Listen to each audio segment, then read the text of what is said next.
साथियों, आप सभी ने यह पद अपनी मेहनत और लगन से प्राप्त किया है।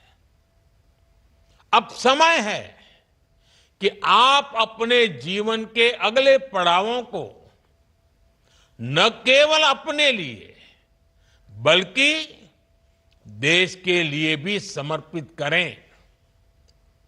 जन सेवा की भावना सर्वोपरि होनी चाहिए। जब आप अपनी सेवा को सर्वोच्च मानकर काम करेंगे तो आपके कार्यों में वो ताकत होगी जो देश को नई दिशा देगी। आपके कर्तव्य पालन, आपके इनोवेशन और आपकी निष्ठा से ही भारत के हर नागरिक का जीवन बेहतर बनेगा। साथियों, आप जब किसी जिम्मेदार पद पर पहुंचते हैं तो एक नागरिक के रूप में भी आपके कर्तव्य, आपका रोल और अहम हो जाता है। आप सभी को इस दिशा में भी जागरूक रहना चाहिए और हमें भी एक नागरिक के नाते योगदान देने में पीछे नहीं रहना चाहिए। अब जैसे मैं उदाहरण बताता हूं, इस समय देश में एक पेड़ मां के नाम, इसका इतना बड़ा अभियान चल रहा है।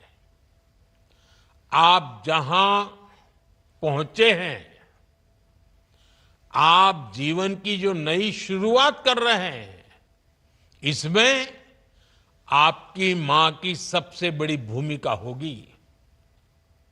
आप भी अपनी मां के नाम पेड़ लगाएं।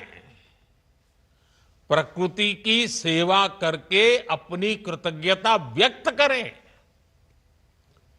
आप जिस ऑफिस में काम करेंगे, वहां ज्यादा से ज्यादा लोगों को इस अभियान से जोड़ें। आपके सेवा काल की शुरुआत में ही जून के महीने में अंतर्राष्ट्रीय योग दिवस भी आ रहा है। एक बहुत बड़ा अवसर है।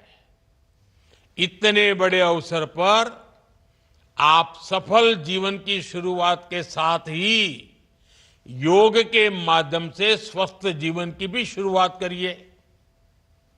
आपका स्वास्थ्य आपके लिए तो जरूरी है ही, ये आपकी वर्क एफिशिएंसी और देश की प्रोडक्टिविटी के लिए भी उतना ही अहम है। आप अपने सामर्थ्य को बढ़ाने के लिए मिशन कर्मयोगी की उसकी भी भरपूर मदद लेते रहिएगा। आपके कार्य का मकसद केवल पद प्राप्त करना नहीं है। आपका पद भारत के हर नागरिक की सेवा करने और देश की प्रगति में अपना योगदान देने के लिए है।